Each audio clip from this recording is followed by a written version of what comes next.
शनिवार की अगर प्रदोष पड़ती है तो शिव शमी के वृक्ष के नीचे रहते हैं। शनिवार की प्रदोष संतान का सुख देती है। आज शनि प्रदोष जीवन को सुख देने वाली, संतान समृद्धि वैभव देने वाली निवेदन है आपसे,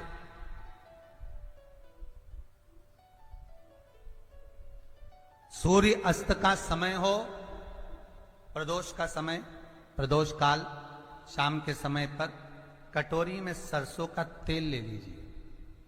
शंकर के शिवलिंग पर किसी मंदिर में जाकर सरसों का तेल शिव पर चढ़ाएं। तेल चढ़ते समय शंकर के शिवलिंग पर त्रिपुंड बना दें। ये एक उंगली, चीटी उंगली के पास वाली उंगली शंकर के शिवलिंग पर टच कर कर रखें और अपनी मनोकामना पूर्ण कहें। बाबा विश्वनाथ पूरा करता है। भगवान शंकर के द्वार पर स्वयं शनि महाराज आज मिलने के लिए, और जितने ग्रह नष्ट देने वाले हैं, कारक ग्रह हों, बेकार वृत्ति वाले हों, वो सब आज शनि सबके दोष मिटा देता है। शंकर भगवान के मंदिर में आज शनि प्रदोष के दिन मंदिर में नहीं तो घर में अगर शंकर का शिवलिंग है तो एक दिया अवश्य लगाओ। शनि महाराज जीवन का सुख प्रदान करेंगे, आनंद।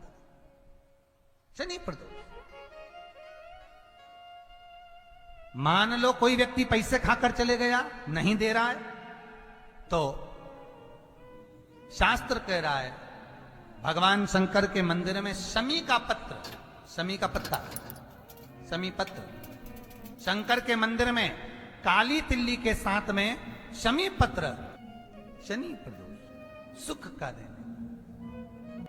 स्वयं शंकर को प्रिय है प्रदोष का व्रत, इसलिए निवेदन है बन सके व्रत करते हुए भगवान शंकर का अनुमोदन करें, जीवन को सार्थक बनाएं। शादी के हो गए 40 वर्ष, शादी के हो गए और औलाद है ही नहीं, डॉक्टर ने भी तब आखिरी में एक काम चालू करो, प्रदोष का दिन दोनों पति पत्नी व्रत चालू कर दो प्रदोष का, और प्रदोष काल में शाम के समय जाकर एक ही दिए में दो लंबी बाती जानते हो ना, रुई की लंबी कपास की बाती, दोनों बाती एक ही दिए में रखकर पति पत्नी दोनों उसको प्रज्वलित करना प्रारंभ करें। बाबा संतान देकर ही रहेगा, औलाद आएगी ही। प्रदोष के समय पर अगर मान लो कोई भिखारी से भिखारी व्यक्ति भी है जो ठेला चला रहा है, उसके पास में खाने के लिए कुछ नहीं है, फटे कपड़े पहन रहा है, उसकी जिंदगी में कुछ भी नहीं बचा और कर्जे में लदालूम हो गया, एक चावल का दाना अगर वो प्रदोष के दिन, प्रदोष काल में शाम के समय पर शंकर के शिवलिंग पर चढ़ा देता है तो 3 या 4 प्रदोष में उसका कर्जा चूकना प्रारंभ हो जाता है। प्रदोष का विधान। जब धन कम हो, संपदा कम हो, व्यापार नहीं चल रहा हो, बहुत कष्ट, बहुत तकलीफ की जिंदगी निकल रही है, 2 रुपए भी अगर खाने के लिए नहीं है तो एक बार प्रयास करना, घर में ही प्रदोष के दिन घी का दिया लगाकर या मंदिर में शंकर के घी का दिया लगाकर उसमें 2 बाती, कितनी बाती? 2 बाती रखना, चाहे तुम लंबी रख लो चाहे गोल रख लो, पर रखना 2 ही बाती। घी का दिया लगाकर दुख दहन स्तोत्र का पाठ करो, कम से कम 5 प्रदोष तो करो। और बाबा विश्वास रखना शिव महापुराण पर, अगर पहली प्रदोष पर ही आपने अगर घी का दिया लगाकर, आसन लगाकर शंकर के सम्मुख में प्रदोष के दिन, प्रदोष काल में शिव की पूजन कर कर दारिद्र दुख दहन स्तोत्र का पाठ चालू कर दिया तो विश्वास रखना कि 5 प्रदोष तक तो बाबा खुद करुणा कर देगा। आप मुड़कर नहीं देख। बन सके जीवन में 11 प्रदोष या 26 प्रदोष करने के बाद आप उसका उद्यापन कर कर विराम भी दे सकते, पर जीवन में एक बार प्रदोष का व्रत मौका मिले, जिस कामना से, जिस दिन का भाव आपके मन में आए कि मुझे रोग से मुक्ति पाना है तो ये प्रदोष मुझे करना है, मैं और रोग मुक्ति के लिए, हम मंगल, जो भी आपके मन में आ रहा है, संतान प्राप्ति के लिए शनिचरी प्रदोष, आप उसका स्मरण करें। फिर लिखा शिव महापुराण में, बड़ा सुंदर लिखा विद्या जी ने, मान लो आप प्रदोष का व्रत नहीं कर सकते, आप अगर व्रत नहीं कर सकते तो प्रदोष के दिन, प्रदोष काल में शाम का समय, सूर्यास्त का कुछ पल, कुछ घड़ी के पहले से लेकर बाद तक का प्रदोष काल के अंतर्गत आप शंकर जी के मंदिर में जाकर 1 लोटा पानी 5 बेलपत्र भी अगर समर्पित करते हैं तो संपूर्ण प्रदोष का फल आपके भाग्य में प्रबल हो जाता है। शिव महापुराण में इसका 26 प्रदोष में से कोई भी प्रदोष का दिन हो और प्रदोष काल में आप अपने घर से जल और एक हाथ में घी का भरा हुआ दीप लेकर जिस दिन शंकर के मंदिर में जाते हो, शंकर को जल चढ़ाकर हाथ का स्पर्श जलाधारी पर कर कर शिव मंदिर में दीप प्रज्वलित कर देते हो, 26 प्रदोष का पुण्य फल उसी क्षण प्राप्त हो जाए। प्रदोष का दिन, प्रदोष काल का समय, भगवान शंकर प्रदोष के दिन प्रदोष काल में अपने भक्तों के घर पर नंदी के कान में जो बोल कर जाता है, शिवजी नंदी पर बैठकर उस भक्त के दरवाजे पर उसका कल्याण करने के लिए प्रदोष के दिन प्रदोष काल में पहुंचते हैं। हर हर प्रदोष के दिन प्रदोष काल में देवाधिदेव महादेव उस शंकर के भक्त के घर जाते हैं जो भगवान नंदीश्वर के कान में कहकर जाता, नंदी के कान में जिसने कहा।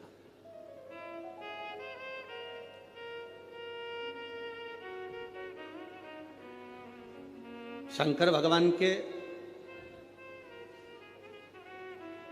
इस शिवलिंग का स्मरण आप करेंगे।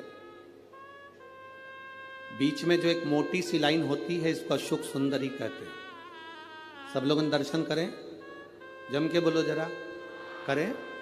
अशोक सुंदरी की जगह जहां पूरी हो जाती है उसके बीच में शिवलिंग और उसके बीच में थोड़ी सी जगह खाली आती है। करें दर्शन, समझना जरा बहुत अच्छे से। जैसे ये अशोक सुंदरी की जगह है, हम निवेदन करेंगे आस्था चैनल वालों से भी और एलईडी वाले भी, जिन जिनको एलईडी पर आप दर्शन करा रहे हैं वो पूरी तरह से कराएं। गणेश जी का स्थान, षडानंद कार्तिकेय का स्थान, अशोक सुंदरी का स्थान बीच में। अशोक सुंदरी का जो स्थान पूरा हो जाता है वहां से लेकर शिवलिंग के बीच में खाली जगह आती है। करें दर्शन आप लोगों ने, खाली जगह आती है। उस खाली स्थान की जो महत्वता है, ये जो अशोक सुंदरी से लेकर बीच में जो जगह है, ये भगवान शंकर की जो धर्म पत्नी है माता पार्वती, उनकी जो योगनियां हैं 64 योगनी, उनकी जो शक्ति पीठें हैं, उनकी जो सिद्धता है, उनकी जो सिद्धियां हैं, ये अशोक सुंदरी से शंकर के शिवलिंग के बीच में जो खाली जगह होती है, इस स्थान पर 64 योगनियां, देवियां, अष्ट सिद्धियां, नवनिधियां सब इस स्थान पर रहती है। इसलिए हमारे यहाँ शिव महापुराण की कथा कहती है, पूर्ण पूजन के बाद अगर कोई नारी, कोई पुरुष, कोई बच्चा, कोई बुजुर्ग अपने मन की बात का स्मरण इस जगह पर हाथ को रखकर, जैसे किसी के हृदय पर हाथ रखते हैं तो दिल धड़कता हुआ स्मरण होता है, उसी तरह यहाँ स्पर्श करेंगे और स्पर्श कर कर जब अपने मन की बात कहते हैं तो देवाधिदेव महादेव नंदी के साथ आकर प्रदोष के दिन कार्य की सिद्धता पूर्ण करते हैं। उस स्थान की मूलता होती है, वो स्थान समझ में आएगी ना जगह? अरे बोलो तो जम के। नहीं समझ में आई हो तो एक बार फिर वापिस समझ लीजिए, फिर समझो बात। स्थान देखिएगा, अपने को भगवान की कृपा से यहाँ नागपुर में शंकर जी का शिवलिंग कोई ने कागज का बनाकर यहाँ जो भेजा, ये काम बाबा की कृपा से आप लोगों के स्मरण के लिए आया। देखिए जरा, गणेश जी का स्थान, कार्तिकेय जी का स्थान, बीच में ये आ गई अशोक सुंदरी की मोटी सी लाइन। अशोक सुंदरी की लाइन जहां खड़ी हो खत्म होती है, वहां से जो शिवलिंग रखा है इसके बीच की जो जगह है, ये जो बीच में अशोक सुंदरी के स्थान से लेकर शिवलिंग के स्थान के बीच में जो खाली जगह है, ये 64 योगनियां, अष्ट सिद्धियां, नवनिधियां, सब कुछ मेरे देवाधिदेव महादेव ने माता पार्वती को अपने चित्त वृत्ति के साथ यहां अनुमति प्रदान कर रखी है। वहां का स्पर्श, वहां का मात्र स्पर्श और हमारे दिल की बात, शंभो शरणे पड़ी मांगू घड़ी रे दुख काटो दया करी ने दर्शन उस स्थान का स्पर्श हमें सुख देता, स्थान का स्पर्श,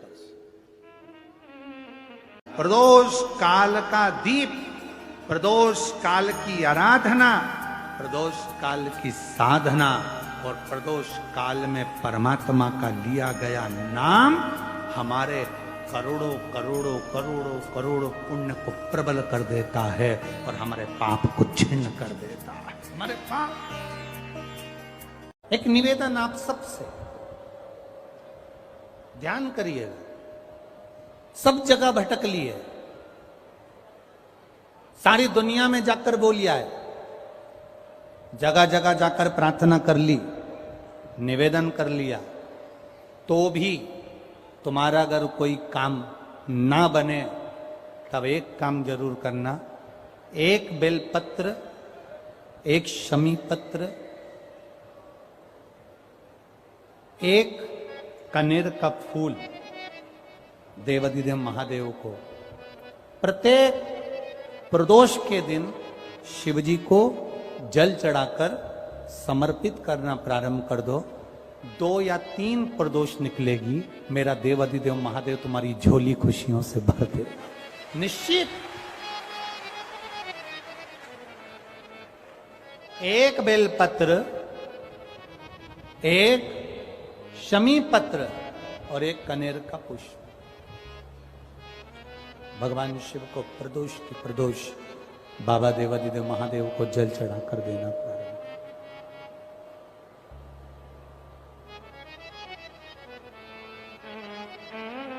आप दीजिए, वो स्वीकार करेगा। विषम स्थिति में, विषम परिस्थिति में आपने सब दूर भटक लिए, सारी ऐसी कोई जगह नहीं जहां तुम नहीं गए, पत्रिका भी दिखाई, वास्तु भी कराया, सारा दुनिया का काम कराया, उसके बाद भी सुख की अनुभूति नहीं, तब देवाधिदेव महादेव की शरणागति पकड़ी। अपने भजन के बल को बढ़ाओ, राम नाम, कृष्ण नाम, शिव नाम, जो नाम तुम जपते हो उसको बढ़ाने का प्रयास करिए।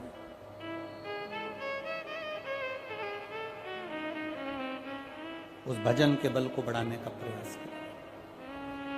चंद्रदेव, अब तुम शिव के पास जाओ। चंद्रदेव भगवान शंकर के धाम कैलाश पर पहुंच गए, जहां पर भगवान शिव तो तप साधना में लीन थे। चंद्रदेव को मेरे भोलेनाथ जी ने देखा भी नहीं, क्योंकि वो अपनी तप साधना में लगे थे, भजन में लगे थे, अपनी तप साधना में लीन थे, ध्यान नहीं दिया। अब एक बात ध्यान रखेंगे, शिव जी का पशुपति व्रत करा, सोमवार का व्रत करा, प्रदोष का व्रत करा, सावन के सोमवार करे, उसके बाद भी भोलेनाथ जी नहीं सुने, तो ये मत सोचना कि मैं भोलेनाथ जी का पशुपति व्रत नहीं करूंगी, अब मैं सावन के व्रत नहीं करूंगी, अब मैं भगवान की पूजन नहीं करूंगी, अब मैं शंकर जी के मंदिर में जाकर 1 लोटा जल नहीं चढ़ाऊंगी, ये कभी मत सोचना। बल्कि ये सोचना कि मैंने जो आराधना करी, मैंने जो पूजन करी, मैंने जो व्रत करा, मैंने जो तप साधना करी, हो सकता है उसमें कोई कमी रह गई हो, इसलिए दूसरी बार करूंगी, तब मेरा महादेव मेरी मनोरथ पूर्ण जरूर करेगा। ये निश्चितता के साथ, एक प्रबल विश्वास के साथ, एक प्रबल भरोसे के साथ, एक प्रबल दृढ़ता के साथ मेरे को करना।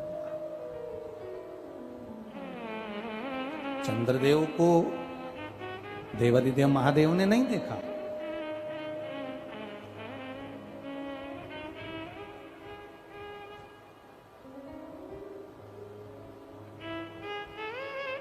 शिवजी ने चंद्रदेव को नहीं देखा, क्योंकि वो तो तप साधना में लगे हुए हैं। कोई तुमसे आकर कह दे कि शंकर भगवान को 50 किलो दूध चढ़ाओगे तो शंकर भगवान प्रसन्न होंगे, तो समझ लेना कि पक्का झूठ बोल रहा है। क्योंकि शिव महापुराण की कथा कहती है गौ माता का एक छोटी सी चम्मच से भी आधा चम्मच, आधी चम्मच का भी आधा चम्मच, एक बूंद दूध भी गौ माता का, देसी गाय का जल में मिलाकर अगर शिव जी को समर्पित कर दोगे तो मेरा महादेव प्रसन्न हो जाता है। यह जरूरी नहीं कि 50 लीटर चढ़ाओगे, 100 लीटर चढ़ाओगे, 51 लीटर चढ़ाओगे, 108 लीटर चढ़ाओगे तो महादेव प्रसन्न होगा। ना ना ना, शंकर भगवान को रिझाने के लिए तुमको बहुत कीमती शिला की जरूरत नहीं पड़ती। भगवान शंकर को रिझाने के लिए बहुत कीमती पत्थर पाषाण की जरूरत नहीं पड़ती। भगवान शंकर को रिझाने के लिए सोने के आभूषण की जरूरत नहीं पड़ती। भगवान शंकर को रिझाने के लिए तो तुम किसी भी बगीचे की एक मुट्ठी मिट्टी को उठा लो, उसको उसन लो और उसका शिवलिंग बनाकर पूजन कर लो। मेरा महादेव 12 ज्योतिर्लिंग के बराबर स्वीकार कर लेता है।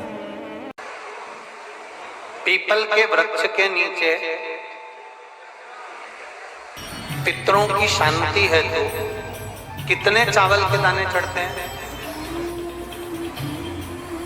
अगर कोई ब्राह्मण ने कह दिया तुम्हारे यहाँ पितृ दोष है, 1 रुपया कमाते हो 1.25 रुपये खर्च होता है, तुम्हारे पास में पैसा टिकता नहीं, तुम्हारे यहाँ पितरों का दोष है, तो तुम एक चावल का दाना अगर आप कहे कि पीपल के वृक्ष के नीचे दिया लगाओ, पीपल के वृक्ष के नीचे आप जल चढ़ाओ या महादेव के मंदिर में 1 लोटा जल चढ़ाओ, तो हम कहते हैं ना कि प्रदोष के दिन बेलपत्री का वृक्ष, पीपल का वृक्ष, आंवले का वृक्ष, बड़ का वृक्ष या शंकर का शिवालय, फिर से सुन लेना, पीपल का वृक्ष, बेलपत्र का वृक्ष, आंवले का वृक्ष, बट का वृक्ष या फिर शंकर का, जम के बोलो, शिवालय। शिवालय का मतलब शंकर का मंदिर या शिव।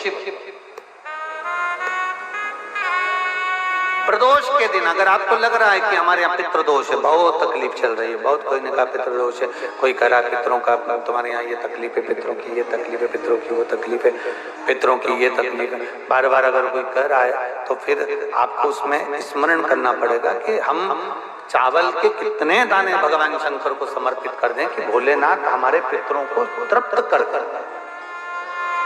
हम तृप्त नहीं करेंगे, हमारी सामर्थ्यता नहीं है कि हम पितरों को तृप्त कर सकते। आप में से कोई है जो पितरों को तृप्त कर सकता है? संसार में कोई नहीं जन्मा जो अपने पितरों को, अपने पूर्वजों को तृप्त कर दे। गया जी का पिंडदान कर लो, तर्पण कर लो, तिलांजलि दे दो, घर में ब्राह्मण भोज करा दो, साधु भोज करा दो, संत भोज करा दो, तुम दुनिया भर का सारा 50 काम कर लो, उसके बाद भी तुम पत्रिका किसी को दिखाओगे तो वो भी कह देगा तुम्हारे यहाँ, फिर वापिस कहेगा कि पितृ दोष है। अब तुमने अभी इतना अनुष्ठान करा, इतना पिंडदान करा, इतना तर्पण करा, इतनी तिलांजलि करी, इतना इतना सब कुछ करा, इसके बाद वापिस पितृदोष आ गया, फिर वापिस पितृदोष। क्यों? दुनिया में ऐसा कोई नहीं जन्मा जो अपने पितरों को तृप्त कर। आप अपने घर के लोगों को तृप्त नहीं करते, जो जिंदा है वो उनको बोलो री भाई, जीजियो सही है कि गलत है? जो जिंदा है, माँ बाप अपने बेटे के लिए कितना भी कर ले, कितना भी, आखिरी में एक दिन बेटा कह देता तुमने हमारे लिए क्या किया। बहू के लिए कितना कर लो, आखिरी में बहू कह देगी वो तो जेठानी को ज्यादा करती है, देवरानी को ज्यादा करती है, हमको करती है, अपनी ननद को ज्यादा करती है, बेटी को ज्यादा करती है, बेटी को लगता है कि बहू को ज्यादा करती है, दामाद को लगता है बेटी को ज्यादा करती है, नाती पंती सबको कितना भी कर लो तुम, अपने अड़ोसी पड़ोसी तुम्हारे रिश्तेदारों को तुम कितना भी दे लो, कितना भी कर लो, पर जब ये तृप्त नहीं हुए तो वो बोलो तो कैसे हो जाएगा? अपनी सामर्थ्यता है, अपनी सामर्थ्यता है कि अपन तृप्त कर ले उनको। अपनी कोई सामर्थ्यता नहीं है कि अपन पितरों को तृप्त कर ले, या अपनी सामर्थ्यता के अंतर्गत नहीं, ये अपनी सामर्थ्यता नहीं है कि हम अपने पूर्वजों को, अपने पितरों को तृप्त कर। तृप्त कौन करेगा?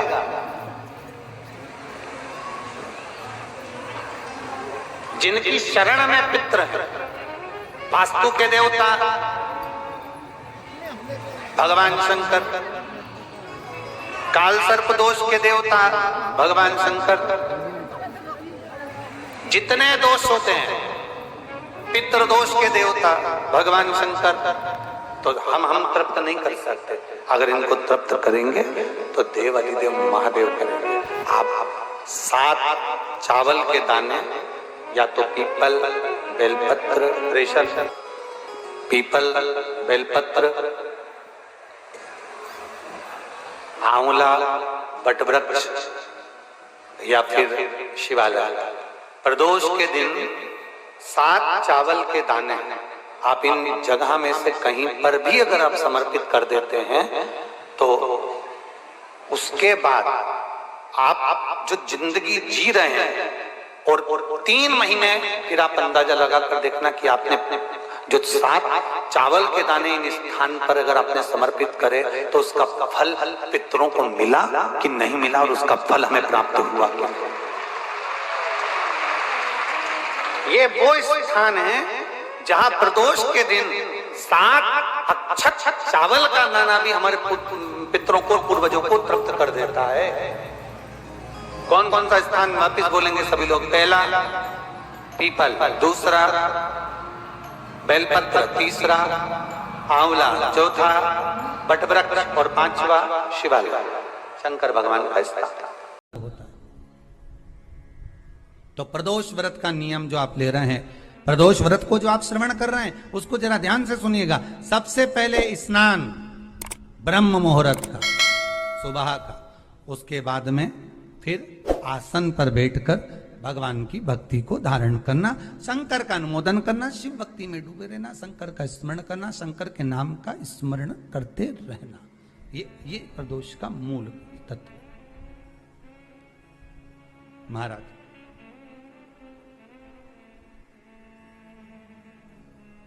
प्रदोष व्रत करने वाले को भोजन नहीं करना चाहिए, ध्यान दीजिएगा।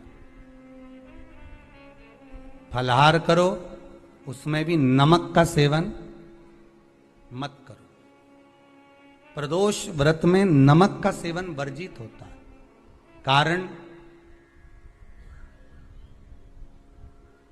क्या कारण होता है?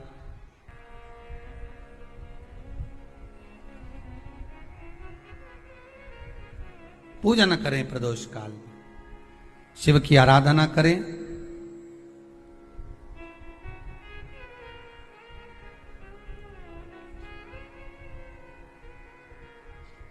आगे वर्णन आया। प्रदोष व्रत करने वाले को प्रदोष के दिन प्रयास करना चाहिए कि रात्रि के समय पर आधा घंटा, 10 मिनट, 20 मिनट जागरण करे। जागरण मतलब थोड़ा भगवान का भजन कर ले। भले 4-5 माताएं इकट्ठी नहीं हो तो अपन अकेले ही कर लो। अपन अकेले कम है क्या भाई? अपन कम पड़े। आराधना अकेले भी करो, जागरण करो। जब आपकी 11 प्रदोष हो जाए, 26 प्रदोष हो जाए, तब उद्यापन करो। उद्यापन 2 ब्राह्मणों को जोड़े से बुलाओ। ब्राह्मणों को जोड़े से बुलाकर उनके चरणों की पूजन कर कर, आराधना कर कर, सुंदर मंडप तैयार कर कर भगवान का, उसमें सुंदर रंगोली डालकर, मंडल बनवाकर पूजन करो शंकर भगवान की प्रदोष का। एक दिन पहले गणेश की आराधना करो, पूजन करो, और प्रदोष वाले दिन जो मंडल बनाए हैं पूजन अर्चना करने के लिए, जो स्थान दिया है, उसकी आराधना करो। खीर की आहुतियां दीजिए 108 बार। जो ब्राह्मण आए उनके माध्यम से मंत्रों द्वारा पूजन कराकर खीर की आहुतियां दी थी, शिव नाम। महाराज फिर ब्राह्मण को जोड़े से भोजन कराकर, चरणों को नमन कर कर, दक्षिणा प्रदान कर कर, निवेदन कर कर ब्राह्मणों से कहें, हे ब्राह्मण देवता, आप हमें आशीर्वाद प्रदान करें कि जिस प्रदोष का हमने व्रत किया है उस व्रत का पुण्य फल हमें प्राप्त हो। ऐसा ब्राह्मण चरण को नमन कर कर, प्रणाम कर कर उनसे अपने मस्तक पर अक्षत छुड़वाएं। फिर नमन कर कर, भोजन कराकर विदा करें। शाम को भगवान का जागरण करें।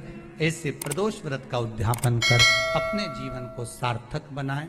ऐसा सुंदर प्रदोष व्रत का व्याख्यान वर्णन स्कंद पुराण में कर